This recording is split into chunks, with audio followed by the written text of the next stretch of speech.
Alors, étymologiquement parlant, pâtisserie veut dire cuit dans de la pâte. Donc, le pâté en croûte est une pâtisserie. Mais est-ce qu'il y avait des pâtisseries sucrées? Ben oui et non. Il y avait des tartes à la pâte d'amande, du pudding, des crêpes pendant la Chandeleur ou encore des gaufres. Mais la véritable pâtisserie arrive bien plus tard. Et celle que l'on connaît aujourd'hui, c'est surtout grâce à Antoine Carême, chef pâtissier du 18e siècle qui va développer la pâtisserie contemporaine.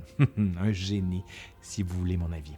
Mais est-ce qu'il y a des recettes médiévales qu'on utilise encore aujourd'hui? Eh bien oui. Toutes les viandes mijotées ou épicées peuvent prendre leurs origines au Moyen Âge, comme le fameux bœuf bourguignon, d'ailleurs, qui se développe en Bourgogne au 14e siècle avec des épices qu'on a déjà citées, comme la cannelle, la cardamone ou encore du poivre. Mais ce plat trouve ses origines dans une recette beaucoup plus vieille. Ouais. Connaissez-vous la carbonate flamande?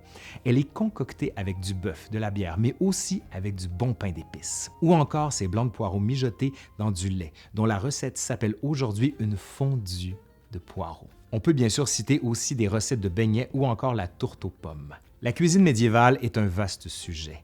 Elle est passionnante et riche. Certes, elle est remplie de clichés qu'on aimerait voir disparaître, mais elle reste surtout une bonne base de la culture française actuelle, la culture gastronomique française, bien sûr.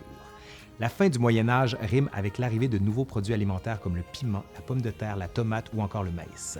La cuisine va continuer d'évoluer et de nous surprendre.